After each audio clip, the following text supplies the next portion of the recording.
India और India गठबंधन के द्वारा जो आश्वासन दिया गया है, जो 24 वचन दिया गया है, उस 24 वचन पर कायम रहते हुए मनमोहन सिंह जी की सरकार 2014 के पहले तक गैस का सिलेंडर 450 रुपये में मिलता था।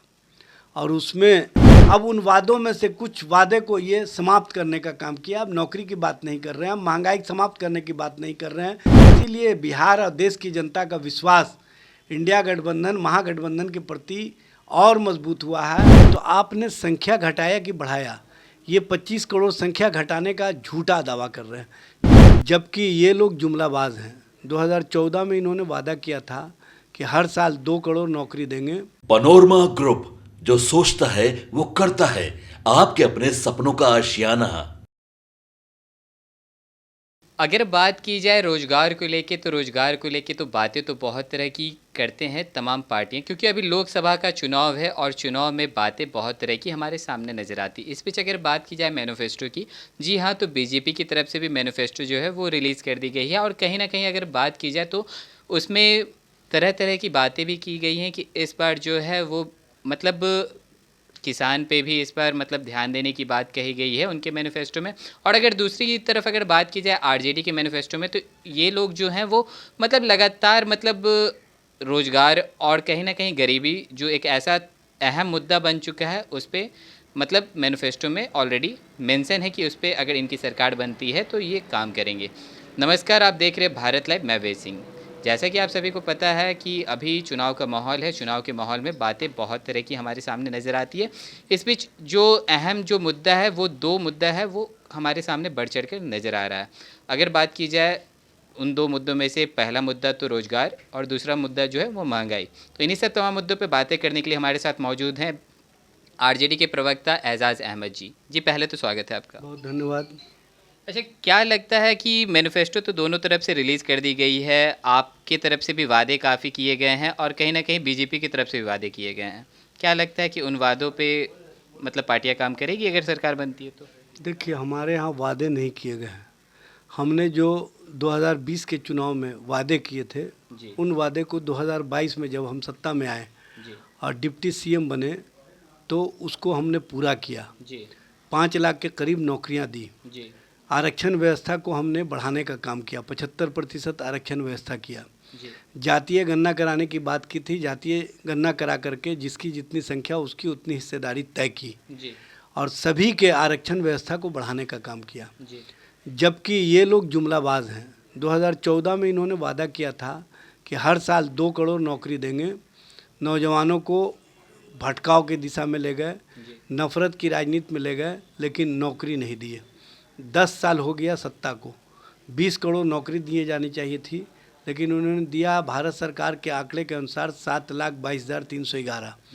और सबसे बड़ी विडंबना ये है कि ये कहते हैं कि गरीबों की संख्या हमने घटाने का काम किया, जबकि इनसे मैं पूछना चाहता हूँ 2014 में जब ये सत्ता में आए थे तो बीपीएल की संख्या थी 45 करोड़। आज उसी सरकार के रहते हुए बीपीएल की संख्या बढ़कर 80 करोड़ से ऊपर चली गई। तो आपने संख्या घटाया कि बढ़ाया? ये 25 करोड़ संख्या घटाने का झूठा दावा कर रहे हैं, जबकि 25 करोड़ से ऊपर संख्या बढ़ी, बल्कि 35 करोड़ संख्या बढ़ गई। तो ये कौन सी राजनीति है, कौन सी नीति है, ये स्पष्ट करे भारतीय जनता पार्टी। इन्होंने कहा था लोगों से कि हम सबके खाते में 15-15 लाख रुपया देने का काम करेंगे, काला धन को वापस लाने का काम करेंगे। लेकिन इनके सत्ता आने के बाद काला धन वाले जितने लोग थे सब का सब विदेश भाग गए, चाहे विजय माल्या हो, चाहे नीरव मोदी हो, चाहे चौकसी हो, चाहे अन्य लोग हो, और सब विदेशों में चले गए भारत का धन लेकर के। और उनको लाने की बात तो दूर है, उनको वहाँ से उनके जो प्रॉपर्टी है उसको भी ये सीज नहीं कर पा रहे हैं। उनको लाने की स्थिति या परिस्थिति तो है ही नहीं है। तब उन स्थितियों से लोगों का ध्यान भटकाने के लिए इन्होंने सीए का एक हवा खड़ा किया और उसको राजनीतिक रूप से प्रस्तुत किया एक धर्म विशेष के खिलाफ। जबकि भारत की जो संवैधानिक व्यवस्था, भारत का जो प्रियम्बुल है, उसमें स्पष्ट है कि सभी धर्मों, सभी जातियों, सभी मज़हब के लोगों को एकरूपता के साथ भारत के संवैधानिक व्यवस्था में देखने का काम किया जाएगा। लेकिन भारतीय जनता पार्टी को तो अपना राजनीतिक एजेंडा सेट करना, ध्रुवीकरण की राजनीति करनी है, वो करते रहे। अगर बात की जाए मैनिफेस्टो की, तो आपके तरफ से जो मैनिफेस्टो जो रिलीज़ की गई है उसमें एक जो पॉइंट है उसमें लिखा गया है कि अगर महागठबंधन की अगर सरकार बनती है तो अग्निवीर जो है उसे ख़त्म कर दिया जाएगा। ऐसा क्यों? क्योंकि अगर देखा जाए तो रोज़गार को लेके तो दोनों पार्टियां बात कर रही है, इस पे क्या कहेंगे आप? देखिए, अग्निवीर योजना ऐसा है कि जो नौजवान है 4 सालों तक फौज की नौकरी करेंगे जी। उसके बाद वो बेकार हो जाएंगे और उनको फिर कहीं नौकरी नहीं मिलेगा। कैसे बेकार हो जाएंगे? भाई, उनके लिए आपने कौन सी कार्य योजना लाई है? कौन सा कार्य योजना है बताइए ना। जो फौज में पहले होते थे तो उनके लिए आप योजना लेकर के आते थे और कहते थे कि जो रिटायर्ड फौजी होंगे उनको हम समायोजित करेंगे। लेकिन आप ये कहाँ कहें कि अग्निवीर के जो फौजी होंगे उनको हम समायोजित करेंगे? आपने तो कोई क्लियर वर्डिक्ट दिया नहीं। आपने सिर्फ कोरा आश्वासन दिया है और 4 साल के बाद जब वो शादीशुदा हो जाएंगे तो उनकी स्थिति कहाँ पहुँच जाएगी और किस तरह की स्थितियों का सामना करेंगे, ये समझने की आवश्यकता है।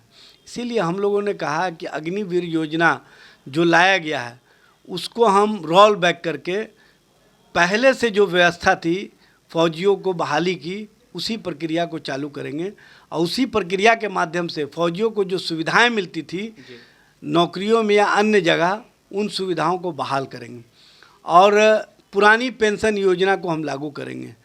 इस तरह की स्थिति और परिस्थिति जो भारतीय जनता पार्टी ने खड़ी कर दी है, उसके कारण देश का नौजवान, देश का आम आवाम, देश के लोग जितनी परेशानियां झेल रहे हैं, जितनी परेशानियों और संकटों में घिरे हुए हैं, वो स्पष्ट रूप से दिख रहा है।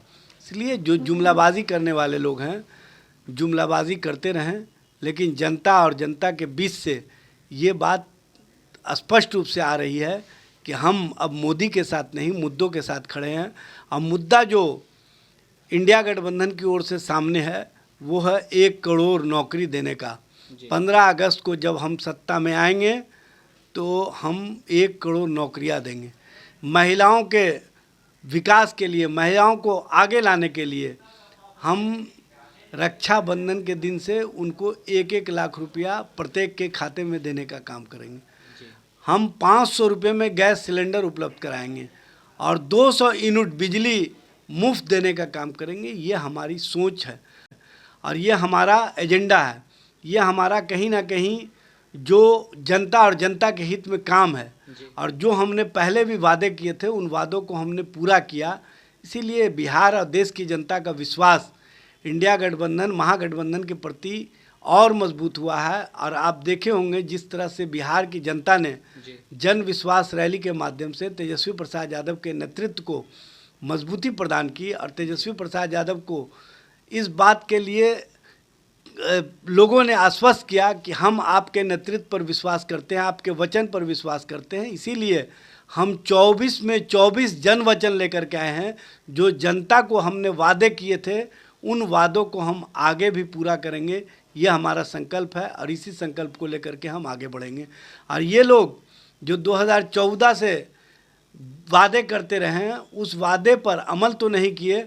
अब उन वादों में से कुछ वादे को ये समाप्त करने का काम किया। अब नौकरी की बात नहीं कर रहे हैं, अब महंगाई समाप्त करने की बात नहीं कर रहे हैं, अब महिलाओं के आंखों में आंसू पोंछने के लिए गैस सिलेंडर कम किया जाएगा कि नहीं किया जाएगा रेट, इस पर बात नहीं कर रहे हैं। और सबसे बड़ी बात यह है कि महिलाओं पर जो अत्याचार करने वाले लोग हैं वो महिलाओं के सर्वांगीण विकास के प्रति कोई सोच नहीं दिखा रहे हैं। इसी से स्पष्ट हो रहा है कि इनका जो कहीं ना कहीं कल जो घोषणा पत्र जारी हुआ ये सिर्फ कोरा झूठा और कोरा आश्वासन था, जबकि हमने जो 24 जन वचन दिया है वो जन वचन जनता और जनता के लिए है और जनता के हितों के लिए हम जो वादे करते हैं उस वादे को पूरा करते हैं। चलिए, ये तो अभी रोजगार को लेके बातें हो रही थी। अगर दूसरा अहम मुद्दा जो हमारे सामने नजर आता है महंगाई को लेके, आपके मैनिफेस्टो में मेंशन किया गया है कि अगर आपकी सरकार बनती है तो आपके तरफ से जो गैस की जो दरें हैं उसे 500 रुपये कर दी जाएगी। क्या लगता है कैसे होगा? देखिए, आप सबको पता है कि मनमोहन सिंह जी की सरकार 2014 के पहले तक गैस का सिलेंडर 450 रुपये में मिलता था और उसमें कहीं किसी को कोई कठिनाई नहीं होती थी। आज 1200 रुपये के करीब गैस का सिलेंडर हो गया है और जो ये उज्ज्वला योजना का प्रचार प्रसार किए थे, महिलाओं के बीच सिर्फ 1 सिलेंडर इन्होंने फ्री दिया। उसके बाद जो महिलाएं 1200 रुपये एफर्ट नहीं कर पा रही हैं, उस गैस सिलेंडर को उन्होंने कटिंग करवा दिया है और उसी में लकड़ी का आंच दे करके वो उसी चूल्हे पर खाना बना रही हैं। ये आँखों में आंसू देने वाले लोग हैं, आँखों के आंसू को पोंछने वाले लोग नहीं हैं।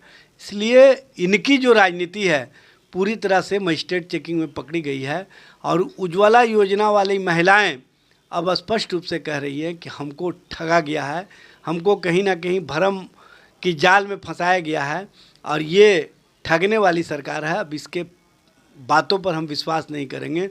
हम पूरी तरह से इंडिया और इंडिया गठबंधन के द्वारा जो आश्वासन दिया गया है, जो 24 वचन दिया गया हो, उस 24 वचन पर कायम रहते हुए हम उनके साथ खड़े दिखाई देंगे। चूँकि ये जनता की बात करते हैं, जनता की सोच की बात करते हैं, जनता के लिए बात करते हैं और जनता के मुद्दे पर ये सरकार बनाते हैं। इसलिए हम मुद्दों के साथ खड़े होकर के हम मोदी के ख़िलाफ़ में राजनीति को मजबूत आयाम देंगे और मोदी की राजनीति को पूरी तरह से जो जनता और जनता के द्वारा स्वीकार किया जा रहा है, उसको कहीं ना कहीं 4 जून को मोहर लगेगा। धन्यवाद। तो जैसा कि अभी आपने सुना, हमारे साथ मौजूद थे आरजेडी के प्रवक्ता एजाज अहमद।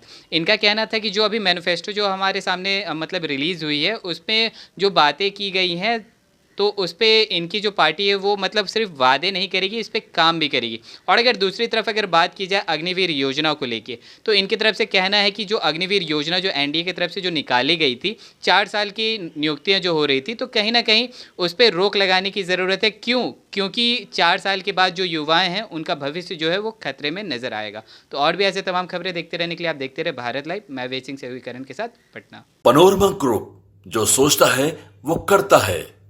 अगर ये वीडियो पसंद आई और वह बिहार के राजनीति और बिहारियत से सरोकार रखेनी तो सब्सक्राइब बटन दबा के चैनल के सब्सक्राइब कर ली। ओजे एगो घंटी बा, ओकरा बटन दबा देला से कुल सटीक और मारक खबर रुआ मुफ्त में मिल जाई। अगर रुआ पत्रकारिता के हमनी के नया प्रयोग में सहयोग कर चाहतानी तो ज्वाइन बटन दबा दी।